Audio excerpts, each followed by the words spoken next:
ठीक है, ओके।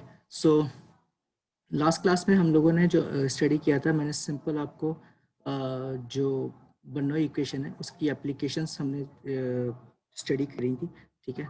उसमें से एक एप्लीकेशन जो सिंपल थी वो ये थी कि अगर हम किसी भी मूविंग ऑब्जेक्ट की वेलोसिटी को फाइंड आउट करना चाहें, ठीक है, तो वो हम यूजिंग पीटोस्टैटिक ट्यूब जो है वो हम फाइंड आउट कर सकते हैं, ठीक है।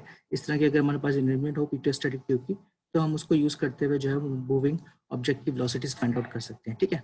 प्रोवाइडेड दैट के जो हमारी जो अजम्पशंस हैं बर्नौली इक्वेशन की, हम उसको फॉलो कर रहे हैं, ठीक है। अच्छा, एक और प्रॉब्लम इसी से रिलेटेड, अगर हम पहले तो मैं कुछ आपको एक वैलिड रीजंस बता दूं कि बर्नौली इक्वेशन किन किन रीजंस में वैलिड हो सकता है, ठीक है। तो एज यू कैन सी हमारे पास ये लेफ्ट पे जो ये सर बर्नौली इक्वेशन की मेन इक्वेशन कौन सी है? बर्नौली इक्वेशन की मेन इक्वेशन है जहाँ पे आपके पास जो अलोंग द स्ट्रीम लाइन, ठीक है, अलोंग द स्ट्रीम लाइन हम कहते हैं, और सही है सर। ठीक है, इसके अंदर हम तीन टर्म्स ले रहे होते हैं प्रेशर की, देन आपके पास जो आपके पास डायनेमिक प्रेशर है वो, और फिर हाइड्रोस्टैटिक प्रेशर जो गैमा जेड है, ठीक है। और ये ऑब्वियसली कांस्टेंट होता है अलोंग द स्ट्रीम लाइन, ठीक है। अगर हम 2 पॉइंट्स ले लेंगे तो P1 V1 Z1 हो जाएगा, P2 V2 Z2 हो जाएगा। 3 पॉइंट्स ले लेंगे तो वो थर्ड पॉइंट के लिए नंबर लिख लेंगे आप, ठीक है। अभी हम यहाँ पे आपको ये समझा रहे हैं कि जैसे ये जो इक्वेशन है, ठीक है, जो कांस्टेंट है अलोंग द स्ट्रीम लाइन, ये कौन कौन से रीजन्स में वैलिड है, ठीक है। अगर फॉर एग्जांपल ये विंड टनल टेस्ट हो रहा है, ठीक है, अब इस विंड टनल टेस्ट में ऑब्वियसली जो रीजन्स है very near to the wall, ठीक है, जो यहाँ पे नजर आ रहा है, एज यू नो कि ऑब्वियसली जो वॉल होता है उसमें एक विस्कस इफेक्ट आ रहा होता है। यहाँ पे जो अगर बाउंड्री लेयर में बनाऊंगा, ठीक है, तो बाउंड्री लेयर जो यहाँ पे ड्रॉ होगी उसकी जो शेप बनेगी कुछ इस तरह से बनेगी, ठीक है। सॉरी, इसकी जो शेप बनेगी वो कुछ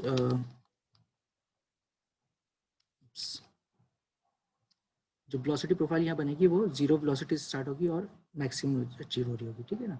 तो इस पॉइंट पे ऑब्वियसली कुछ विस्कस इफेक्ट्स हैं जो बहुत ज़्यादा डोमिनेंट है, ठीक है। इसी तरह से जो आपके पास ये एयरक्राफ्ट यहाँ पे इंस्टॉल हुआ हुआ है, ठीक है, इसके अराउंड भी जो फ्लो है, ठीक है, वो बहुत ज़्यादा डिस्टर्बिंग फ्लो है, ठीक है। यानी कि यहाँ पे विस्कोसिटी के इफेक्ट्स हैं, ठीक है। अगर पीछे जाएंगे इसको हम कहते हैं वेक ऑफ दी ऑब्जेक्ट, ठीक है। तो इस वेक रीजन में आपके पास सेपरेशन हो रही होती है। जी सॉरी सर, जहाँ पे जो हमारा जो जहाज है वो मूव कर रहा है, तो सर वहाँ पे तो यानी कि सबसे ज्यादा मेन चीज काम तो वहीं पर हो रहा होगा ना, तो वहाँ पे जब मैं इसको इनवैलिड क्यों लिखा हुआ है? किस रीजन में वैलिड तो लिखा हुआ है, इस इनवैलिड देखें, इनवैलिड जो है इसके बिल्कुल जो क्लोज सरफेस बन रही होगी ना, ठीक है, उसके अंदर लिखा हुआ है, ठीक है। हम इसमें अजम्पशन ये कर रहे हैं बर्नौली इक्वेशन अप्लाई करते हुए, बर्नौली इक्वेशन अप्लाई करते हुए कि जो आपके पास विस्कस इफेक्ट्स है वो नेग्लिजिबल है, ठीक है। लेकिन एज यू नो कि ये जो पिंक शेडेड एरिया है, ठीक है, इसके अंदर विस्कस इफेक्ट नेग्लिजिबल नहीं होंगे, ठीक है। तो अगर कोई फ्लो की मैं स्टडी कर रहा हूँ तो एक पॉइंट अगर मैं यहाँ ले रहा हूँ, ठीक है, और सेकंड पॉइंट में इसके यहाँ पे कंसिडर कर रहा हूँ, ठीक है, तो मैं सिर्फ स्टेगनेशन पॉइंट तो इजीली कंसिडर कर सकता हूँ। लेकिन अगर मैं सिर्फ ये कर लूँ कि एक पॉइंट यहाँ लूँ और एक सेकंड पॉइंट बिल्कुल उसके क्लोज टू द टिप लूँ, ठीक है, अब यहाँ की जो वेलोसिटी होगी ना, वो मैं उसकी एजम्पशन जो होंगी वो बर्नौली इक्वेशन को जो है ना वैलिडेट नहीं कर रही होंगी, ठीक है, क्योंकि यहाँ पे विस्कोसिटी का इफेक्ट बहुत ज्यादा है और आई डोंट नो कि मेरा रिजल्ट कितना ज्यादा एक्यूरेट होगा, ठीक है। तो हम ये जी कर सर। सकते हैं कि अगर कहीं पर विस्कस इफेक्ट्स आ रहे हैं या फिर ऐसा या फिर सेपरेशन के इफेक्ट्स हैं, क्योंकि जो फ्लो है यहाँ पे आके सेपरेट हो जाता है, यहाँ पे बहुत सारे वर्टिसेस बन रहे होते हैं, ठीक है। ये जो आपके पास वेक रीजन है यहाँ पे बहुत सारे वर्टिसेस बन रहे होते हैं, तो इस रीजन मतलब कि सर ये बर्नौली स्लोप वाली चीजों के लिए नहीं है।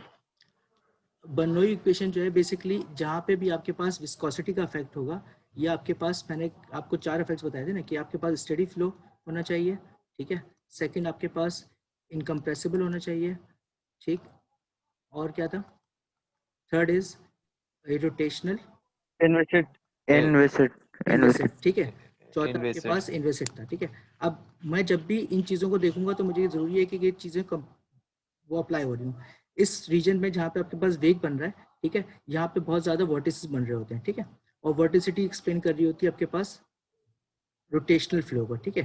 तो ये रोटेशनल फ्लो नहीं रहेगा वहाँ पे, ठीक है, इस केस में आपके पास वैलिडिटी नहीं रहेगी बर्नौली इक्वेशन की, ठीक है।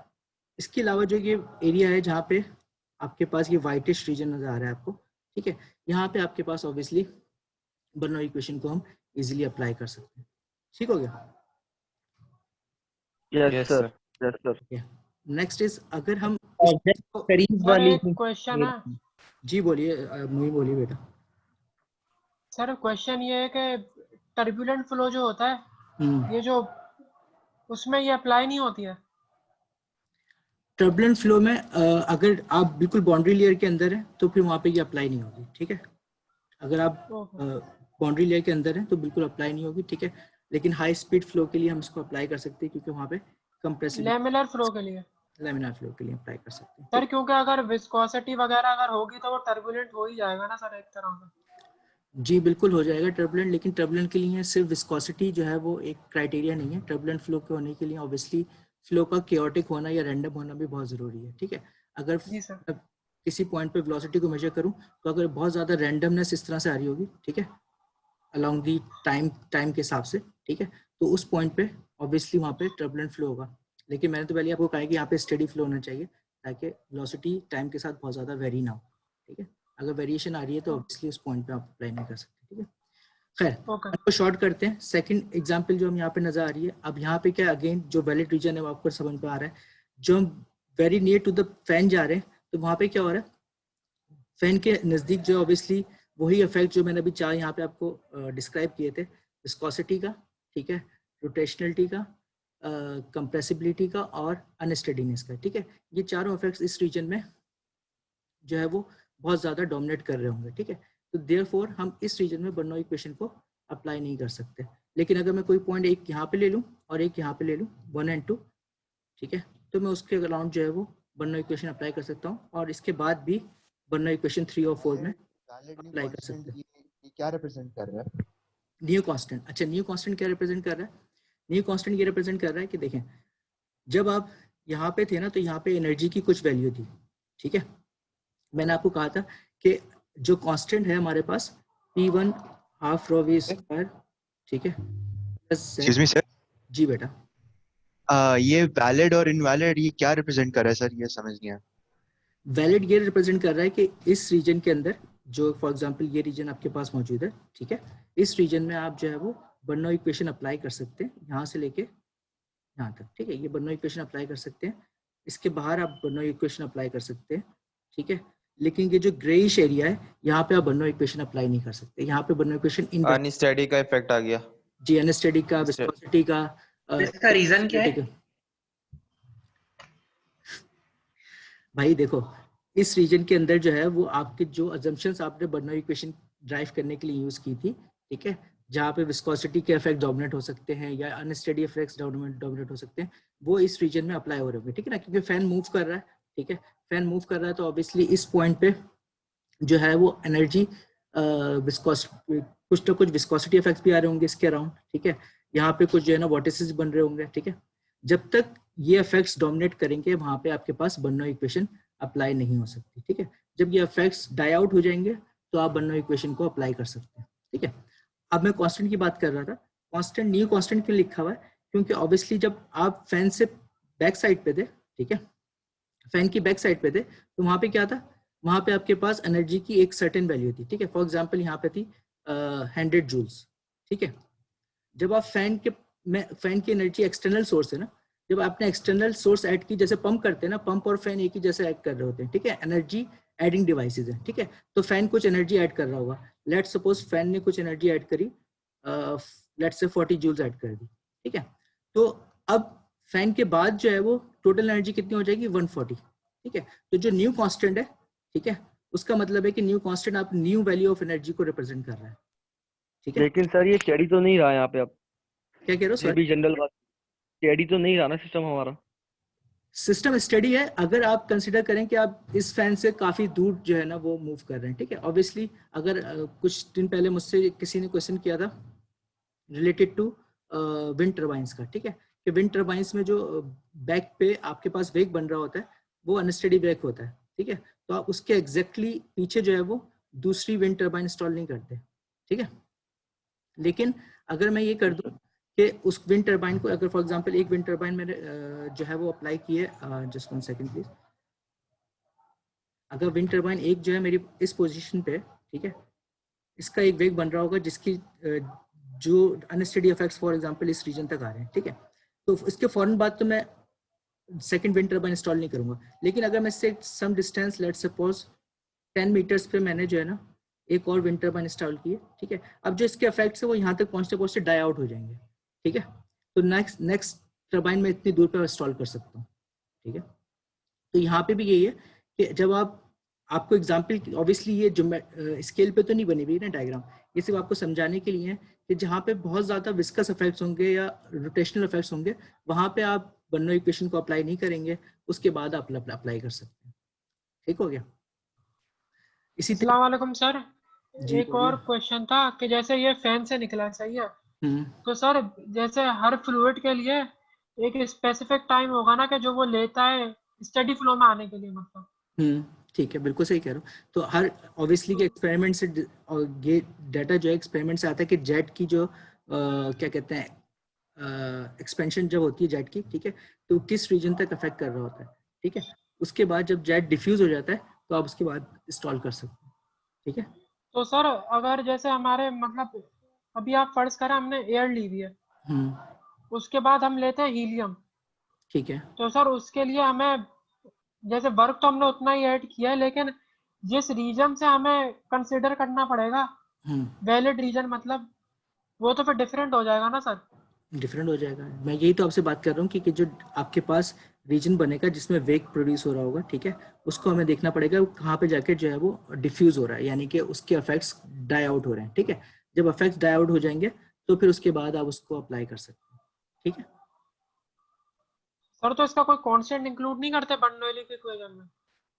किस चीज का? डाई आउट इफेक्ट का? नहीं, डाई आउट इफेक्ट आप जब भी निकाल सकते हैं कि आप उसको उसकी ऑब्वियसली वोर्टिसिटी को चेक कर सकते हैं, ठीक है। इरोटेशनल फ्लो को चेक करने के लिए ये होता है कि आप हर चीज का एक पैरामीटर है ना, जैसे कि मैं वोर्टिसिटी को मेजर कर सकता हूँ, ठीक है। वोर्टिसिटी मेजर करूंगा तो मुझे ये पता चल जाएगा क्या इस फ्लो में इरोटेशनल इफेक्ट्स हैं या नहीं है, ठीक है। अगर वोर्टिसिटी 0 हो जाएगा, ठीक है, तो इसका मतलब है कि फ्लो इरोटेशनल हो रहा है, ठीक है। फिर सेकंड चीज ओके सर। वेरी कर सकता हूँ, डेंसिटी को चेक कर सकता हूँ। डेंसिटी अगर बहुत ज्यादा वेरी नहीं कर रही, इसका मतलब क्या है, फ्लो इनकम्प्रेसिबल हो गया, ठीक है। तो हर चीज को मेजर करने की एक हमारे पास क्वांटिटी मौजूद है ना, हम उसके थ्रू कर सकते हैं, ठीक है। वेरिएशन चेक कर लेंगे, अगर वेरिएशन डाई आउट हो रही है तो ऑब्वियसली उस पॉइंट पे फिर हमारी इक्वेशन वैलिड हो जाएगी, ठीक है। अच्छा, थर्ड इसी तरीके से एक और एग्जांपल आपके यहाँ शो हो रही है, ठीक है। Obviously as you can see कि जो बहुत near to the walls region है, ठीक है, उसको हमने जो है वो एक्सक्लूड कर दिया है हमारे वैलिडिटी रीजन से, ठीक है। इसी तरीके से जहाँ पे ये चिमनी मौजूद है और यहाँ पे फायर इफेक्ट्स है, ठीक है, तो कुछ हीट ऐड कर रहे हैं हम, ठीक है। तो जब हीट ऐड हो रही है तो ऑब्वियसली जैसे मैंने फैन में कहा था कि फैन में हम कुछ एनर्जी ऐड कर रहे हैं तो कॉन्स्टेंट डिफरेंट हो जाएगा। इसी तरीके से जब इस चिमनी में ये जो एग्जिट पे एनर्जी होगी इसका कांस्टेंट डिफरेंट होगा, ठीक है ना, क्योंकि ये डिफरेंट एनर्जी कंटेंट जा रहा होगा आगे, ठीक है। तो आई गेस अब आप लोगों को थोड़ा बहुत आइडिया हो गया होगा कि बेसिकली बर्नौली इक्वेशन हेल्पफुल तो है, लेकिन इसकी कुछ अजम्पशंस हैं जिन रीजन्स के थ्रू ये अप्लाई हो सकता है, ठीक है। अगर मैं पाइप फ्लो की बात करूं, ठीक है, तो पाइप फ्लो में अगर मैं सिर्फ और सिर्फ सेंट्रल लाइन वेलोसिटी को मेजर करना हो कि वो किस तरह से वेरी हो रही है बिटवीन 2 पॉइंट्स, ठीक है, तो मैं पाइप फ्लो में सिंपल बर्नौली इक्वेशन अप्लाई कर सकता हूँ, ठीक है। अगर फॉर एग्जांपल इस तरह की चैनल है हमारे पास, ठीक है, नोजल जिसको कहते हैं हम, ठीक है, नोजल में क्या हो रहा था, वेलोसिटी इंक्रीज कर रही है, ठीक है। अब यहाँ पे अगर मैं 0.1 और 0.2 जो बिल्कुल सेंटर में, क्योंकि यहाँ बिल्कुल जो आपके close to the wall area होगा, ठीक है, वहाँ पे क्या हो रहा होगा, अगेन यही चीज हो रही होगी जो विस्कस इफेक्ट्स आ रहे हैं, ठीक है। तो इस रीजन में विस्कस इफेक्ट्स आ रहे होंगे, इधर भी विस्कस इफेक्ट्स आ रहे होंगे, ठीक है। तो यहाँ पे हम बर्नौली इक्वेशन हमें एक्यूरेट रिजल्ट नहीं देगी। लेकिन अगर हम सेंटर ऑफ द कोर में बात करें तो सेंटर ऑफ द कोर में जो वेलोसिटी अगर हम कंसिडर कर लें तो वहाँ पे हम बर्नौली इक्वेशन अप्लाई कर सकते हैं, ठीक है। तो अगर हमें विस्कस इफेक्ट्स की रिक्वायरमेंट होगी, हमें ये चेक करना होगा कि अराउंड दी होल पाइप या अराउंड दी होल नोजल जो है वो फ्लो किस तरह से वेरी कर रहा है, फिर वहाँ पे हम बर्नौली इक्वेशन अप्लाई नहीं कर सकते। अगर हमने कोई बहुत क्विक कैलकुलेशंस करनी है, ठीक है, इंजीनियरिंग की, तो वहाँ पे अगर सिर्फ हमें ये देखना है कि इस नोजल में वेलोसिटी कितनी इंक्रीज कर रही है, तो मैं अलोंग दी सेंट्रल लाइन जो इसका कोर होगा वहाँ पे मैं जो है वो वेलोसिटी को चेक कर सकता हूँ कि एरिया के साथ कैसे चेंज होगी, ठीक है ना। आपको पता है कि A1 V1 equals to A2 V2 हमारे पास कंप्रेसिबल कंटिन्यूटी इक्वेशन से आ जाती है, ठीक है। तो यहाँ से हम वेलोसिटी को फाइंड आउट कर सकते हैं। जी इब्राहिम बोलिए बेटा। सर यानी कि बर्नौली इक्वेशन सिर्फ उस वक्त यूज हो सकती है जब हमारे पास स्ट्रेट लाइन पाथ हो किसी भी चीज़ का, सिर्फ हम उस वक्त बर्नौली इक्वेशन यूज करेंगे अगर हमारे पास वो कंडीशंस नहीं होती स्ट्रेट या लाइन हमारे के पास straight line. Straight line is not necessary, लेकिन उस रीजन में जो है ना वो जो हमारे अजम्पशंस है ना वो इनवैलिड नहीं होनी चाहिए, यानी कि विस्कोसिटी का फैक्टर। मास फ्लो रेट को देखेंगे सर? मास फ्लो रेट को ऑब्वियसली चेक करेंगे अगर हमें वेलोसिटी को फाइंड आउट करना है तो, ठीक है। अगर मैं इस तरह का कर्व एक ट्यूब ले लूँ, ठीक है, इस कर्व ट्यूब में वेलोसिटी जो है वो सिर्फ एरिया की वजह से चेंज हो रही है, ठीक है ना। तो अब एरिया की वजह से जो वेलोसिटी इसकी चेंज हो रही है उसको हम कंसिडर कर सकते हैं कि अगर मैं इसको नैरो डाउन कर लूँ इस पॉइंट पे, ठीक है, और फिर वापस से ये चेंज हो जाए तो इस पॉइंट पे वेलोसिटी डिफरेंट होगी, इस पॉइंट पे वेलोसिटी डिफरेंट होगी, और एग्जिट पे वेलोसिटी जो है वो डिफरेंट होगी, ठीक है।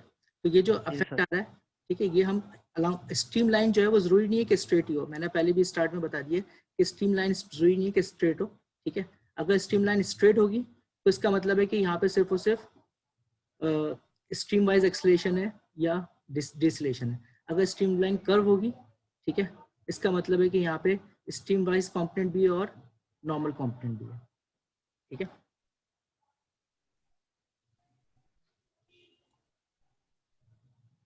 अच्छा, अब एक सिंपल एग्जांपल करते हैं, ठीक है। इस केस में क्या है, हमारे पास सिंपल उस जिस तरह से हमने पीटोस्टैटिक ट्यूब में किया, ठीक है, यहाँ पे हमें प्रेशर डिफरेंस मालूम करना है, ठीक है। फ्लो ऑफ एयर है around a bicyclist moving through still air with velocity as is shown in the figure, ठीक है। तो जो आपके पास एयर जो है वो स्टिल और बाइसाइक्लिस्ट जो है मूव कर रहा है, ठीक है। Determine the difference in the pressure between points 1 and 2, ठीक है। तो हमें पॉइंट 1 और 2 में जो है वो प्रेशर डिफरेंस मालूम करना है, ठीक। अच्छा, अब दो टाइप की एनालिसिस होती हैं, ठीक है। एक टाइप की एनालिसिस ये है कि ऑब्वियसली अगर मैं कोई एक ऐसा सिस्टम यहाँ पे इंस्टॉल कर दूं, ठीक है, जो प्रेशर मेजर कर सके इस पॉइंट का एट दी बाइसाइकिल, ठीक है, तो क्या हो सकता है, हमारे पास एक पॉइंट पे प्रेशर P2 आ जाएगा, ठीक है। इसी और पॉइंट 1 का जो प्रेशर एटमॉस्फेयर का है वो पॉइंट का P1 हो जाएगा, ठीक है।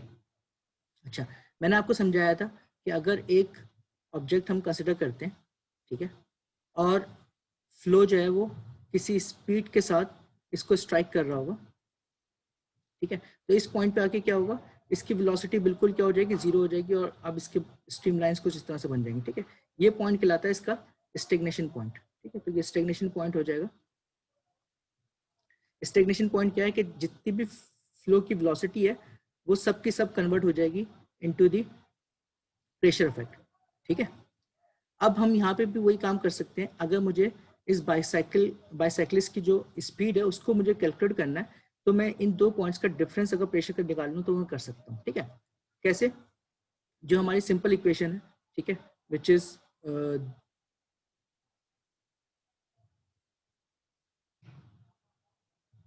डेंसिटी वेलोसिटी स्क्वायर, ठीक है, और क्या है, गामा Z1, ठीक है, P2 half rho V2 square Z2, ठीक है। अब मैं सबसे पहले तो कंडीशन स्लाइड कर लेता हूँ पॉइंट 1 के ऊपर, ठीक है। अगर हमने कोई चीज़ यहाँ पे इंस्टॉल की है एग्जैक्टली कोई पीजोमीटर या मैनोमीटर इसके ऊपर इंस्टॉल किया हुआ है बाइसाइकिल के ऊपर प्रेशर मेजर करने के लिए, ठीक है, तो जो सामने से फ्लो आ रहा होगा, ठीक है, अगर हम रेफरेंस हमने बाइक पे शिफ्ट कर दिया, ठीक है, तो फ्लो जो है वो एज अ मूविंग ऑब्जेक्ट बन जाएगा, ठीक है ना। तो उस कंडीशन में क्या होगा कि फ्लो की अपनी एक वेलोसिटी है जिसको हमने कॉल कर लिया V0, ठीक है, उसका प्रेशर है जो ऑब्वियसली एटमॉस्फेरिक प्रेशर हो जाएगा, ठीक है, और जो पॉइंट 2 है, पॉइंट 2 पे क्या हो जाएगा, पॉइंट 2 पे ऑब्वियसली जितनी भी एयर है, ठीक है, वो यहाँ पे आके स्टेगनेंट हो जाएगी, ठीक है। जब पॉइंट 2 पे आएंगे स्टेगनेंट एयर हो जाएगी तो we have velocity which is equal to 0, ठीक है। तो पॉइंट 2 की जो वेलोसिटी है वो 0 हो जाएगी, ठीक है। प्रेशर ऑब्वियसली इसका डिफरेंट होगा, ठीक है, तो वो हम फाइंड आउट कर सकते हैं, ओके। नाउ अब क्योंकि हमने एक स्ट्रेट लाइन कंसिडर की है इस फ्लो को यहाँ तक अप्रोच करते हुए, ठीक है, तो दोनों पॉइंट्स पे जो हाइट है, ठीक है, वो कॉमन हो जाएगी, हम इसको बराबर कर सकते हैं Z1 इक्वल्स टू Z2, ठीक है। अब इस इक्वेशन में सिंपल जो भी टर्म्स आपने बाउंड्री कंडीशंस आपने चेक कर ली, ठीक है, ये बाउंड्री कंडीशंस हैं पॉइंट 1 की, ठीक है, ये बाउंड्री कंडीशंस हैं पॉइंट 2 की, जी अजीज बोलिए। P1 क्या होगा? P1 जो है 101 पॉइंट अगर बाहर का एटमॉस्फेयर का प्रेशर है तो PATM हो जाएगा, ठीक है। तो आई कैन सिंपली राइट कि इस पॉइंट पे जो प्रेशर है वो PATM है, ठीक है।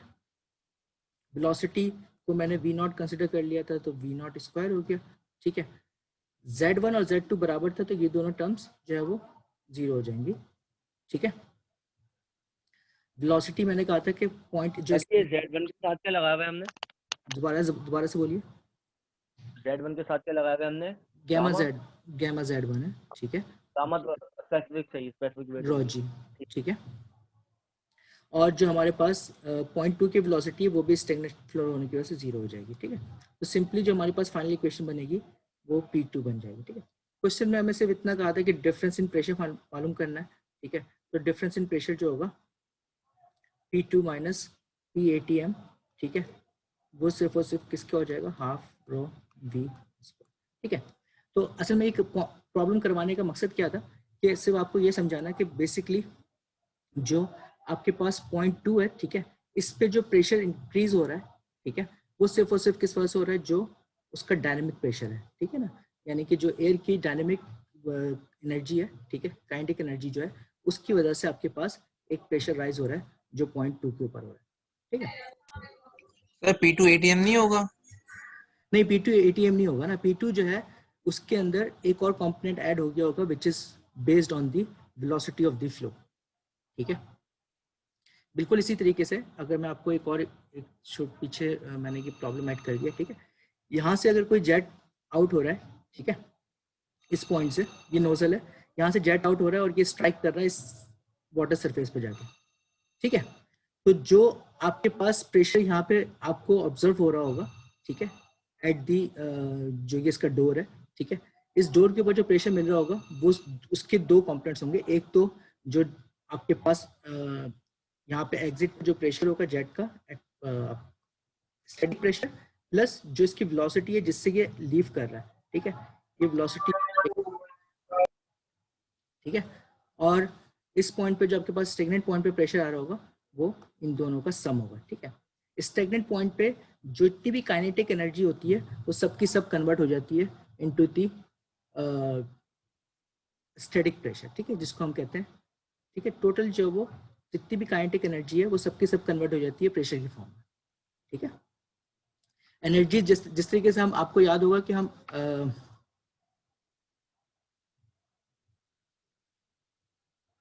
जो हमारी फिजिक्स है, इंट्री मैट्रिक की जो फिजिक्स है, ठीक है, उसमें एक पेंडुलम का प्रॉब्लम करते हैं, ठीक है। उसके पेंडुलम प्रॉब्लम में क्या होता है, अगर ये स्विंग हो रहा है, ठीक है, इसकी 3 डिफरेंट पोजीशंस होती थी, ठीक है। अगर ये पेंडुलम स्विंग हो रहा है, ठीक है, तो जब ये उसके टॉप मोस्ट पोजीशन पे पहुंचता था तो क्या होता था, यहाँ पे जितनी भी एनर्जी थी वो काइनेटिक एनर्जी से पोटेंशियल एनर्जी में कन्वर्ट हो जाती थी, ठीक है। जब ये पेंडुलम स्विंग होकर नीचे आता था, ठीक है, तो ये एनर्जी जो है वो काइनेटिक एनर्जी में कन्वर्ट हो जाती थी और वापस जब ऊपर की राइट हैंड साइड पे मूव करता था तो वो पोटेंशियल एनर्जी में कन्वर्ट हो जाती थी, ठीक है। सेम गोल्स हियर, ठीक है। यहाँ पे भी आपके पास 3 टाइप की एनर्जीज हैं, ठीक है, प्रेशर की, डायनेमिक प्रेशर की यानी कि काइनेटिक एनर्जी की, और तीसरी आपके पास स्टैटिक हाइड्रोस्टैटिक प्रेशर यानी कि हाइट की, ठीक है। अगर इसमें से तीनों में से एक कम होगी तो दूसरी वाली को ऑब्वियसली इंक्रीज होना होगा, ठीक है। यही आपके पास एनर्जी कंजर्वेशन कहती है, ठीक है ना। तो एनर्जी कंजर्वेशन का प्रिंसिपल यहाँ पे भी अप्लाई हो रहा है कि आपके पास तीनों एनर्जी जो है वो कांस्टेंट रहनी चाहिए अगर एडिशनल कोई फैक्टर इन्वॉल्व नहीं। जैसे एडिशनल फैक्टर जो हमने लास्ट अभी देखा था वो आपके पास सिंपली ये था कि जैसे कोई फैन है या आप कोई एक्सटर्नल हीट प्रोवाइड कर रहे हो, अगर कोई आप एक्सटर्नल सोर्स प्रोवाइड नहीं कर रहे तो उस केस में हमेशा जो एनर्जी है वो कांस्टेंट रहेगी, ठीक है। तो अब ये जो आपके पास इक्वेशन हो जाएगी ऑब्वियसली जो मैंने आपको यहाँ पे शो की थी कि जो चेंज इन प्रेशर डेवलप हो रहा है ये सिर्फ और सिर्फ बेस्ड कर रहा है उसकी काइनेटिक एनर्जी के ऊपर, ठीक है। एक और प्रॉब्लम है, ठीक है, उसको करने से पहले मैं आपको एक दो चीज़ें बता देता हूँ, ठीक है। ये जनरल जो है वो पॉइंट्स हैं जिनको आपको आगे जो प्रॉब्लम सॉल्व करेंगे, ठीक है, उसके लिए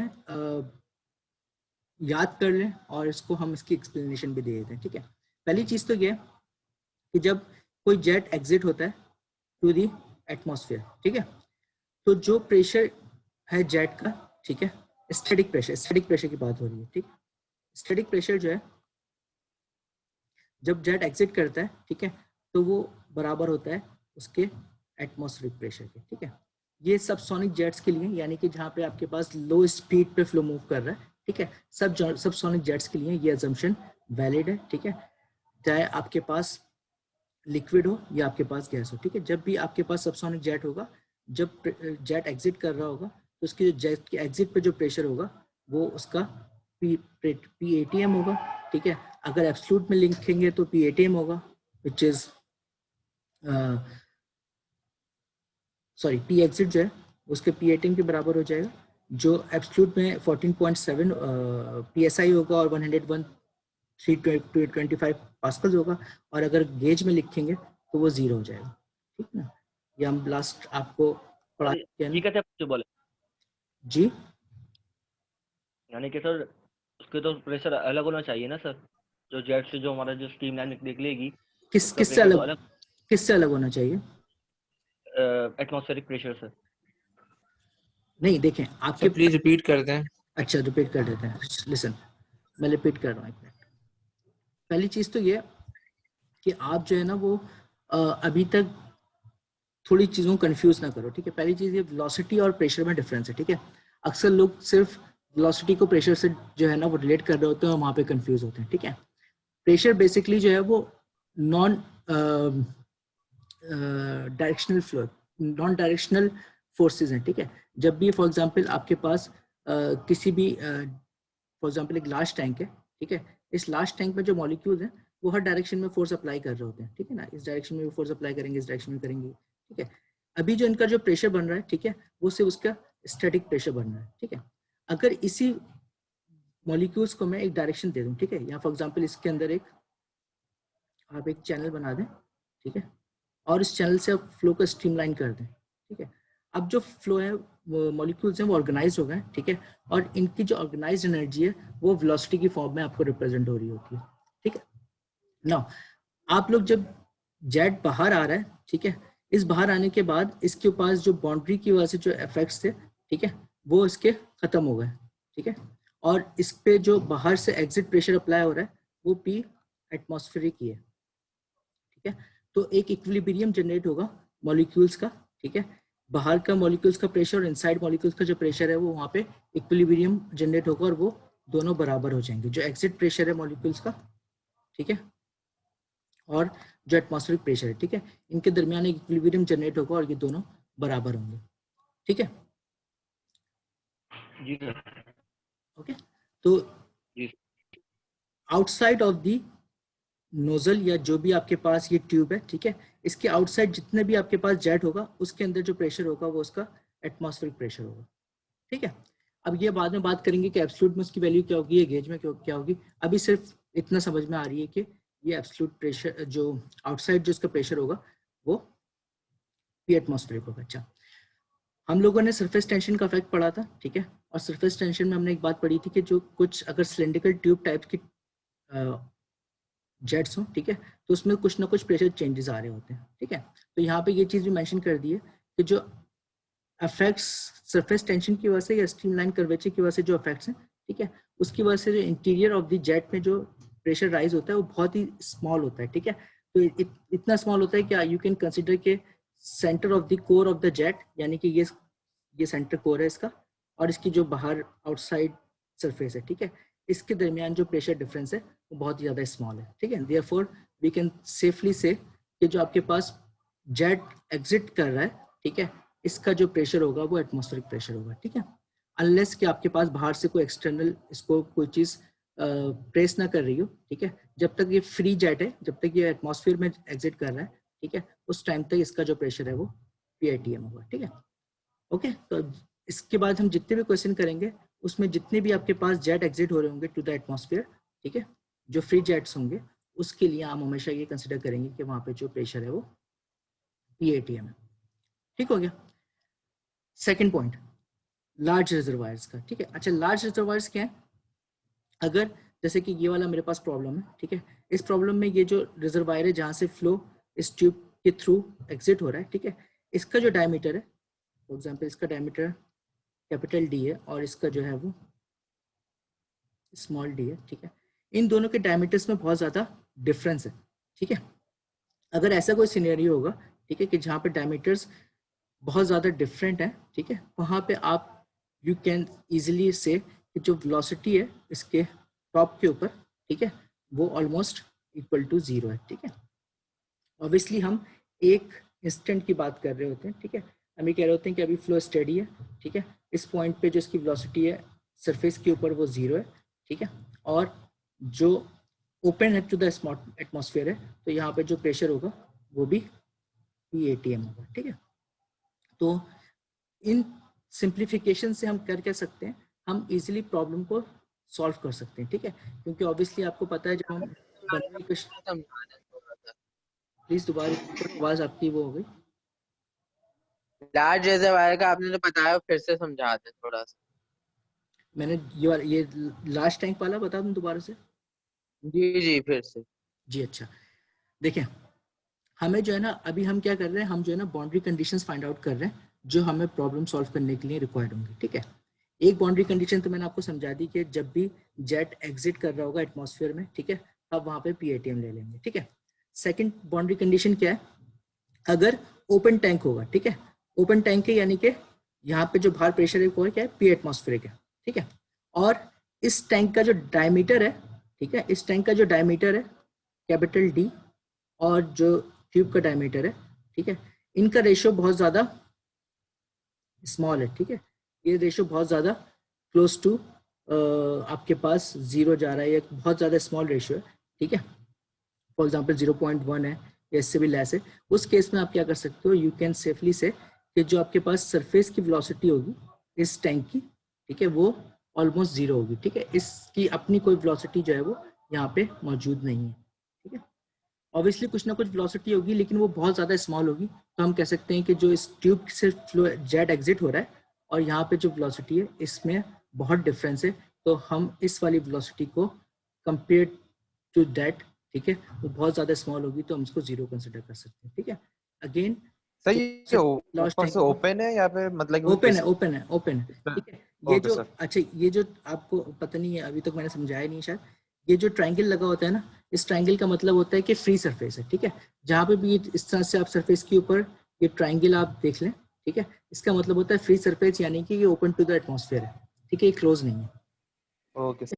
इसी तरीके से यहाँ पे भी अगर आप नोटिस कर रहे हैं तो ये फ्री सरफेस है, यहाँ पे ओपन टू द एटमॉस्फेयर, ठीक है। तो आगे जो हम प्रॉब्लम्स करेंगे उसमें ये दो जो आपके पास कंडीशंस हैं इनको आप प्लीज जो है वो याद रखिएगा, हम इसको सॉल्व करते हुए यूज करेंगे, ओके। सर जी बेटा। वो प्रीवियस स्लाइड से एक क्वेश्चन था कि आपने जो कहा था कि उसमें जो है वेलोसिटी 0 होगी उस स्टेगनेंट पॉइंट पे, मतलब जिस पे वो जो हिट करता है जी उस पॉइंट पे जो है हमारी वेलोसिटी वो 0 होती है। तो सर जी जो पेंडुलम की एग्जांपल है, जब अगर हम बॉक्स को मूव करते हैं, जैसे हमने एक को मूव किया तो जब वो ऊपर जाके उसको हिट करता है तो वो तो दूसरा भी मूव करते हो, मतलब वो अपनी वेलोसिटी बेसिकली उसमें एक्सचेंज कर देता है, पेंडुलम की तो फिर उस पे 0 नहीं होनी चाहिए। हमने ये बात की थी कि हमारे पास एक सिंपल ये मौजूद है, ठीक है। आप तो कंजर्वेशन ऑफ मोमेंटम, आप दो बॉब्स की बात तो नहीं कर रहे हैं जहाँ पे कंजर्वेशन ऑफ मोमेंटम हो रहा होता है?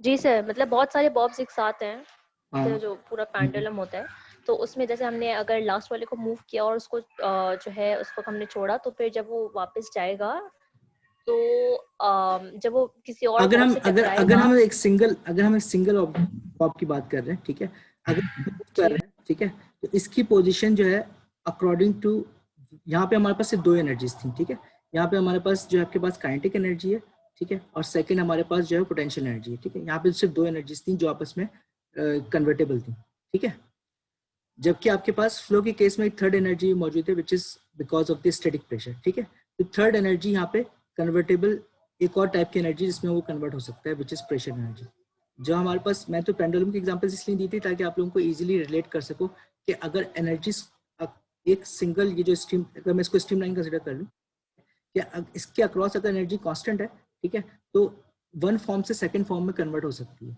ठीक है।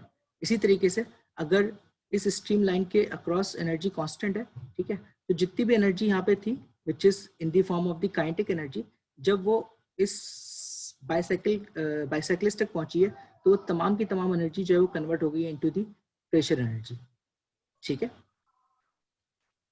अस्सलाम वालेकुम सर। ओके, मतलब सर हम बेसिकली ये कह सकते हैं कि एनर्जी ट्रांसफर हुई है लेकिन वेलोसिटी जो है उसकी 0 रहेगी। एनर्जी कन्वर्ट हो गई ना, ट्रांसफर नहीं हुई, ठीक है। हियर जो सही।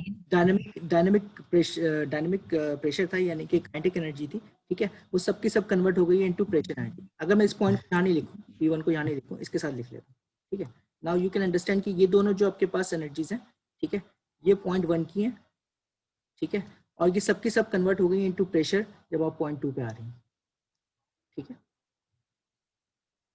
Okay sir, alright. ठीक है जी, बोलिए मोइन बेटा।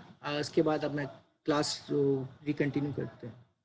अच्छा, आप एक काम करें, आप लोग मेरे ख्याल में इस बेटर कि आप लोग 10 मिनट का ब्रेक ले लें, उसके बाद हम क्लास कंटिन्यू करते हैं, ठीक है।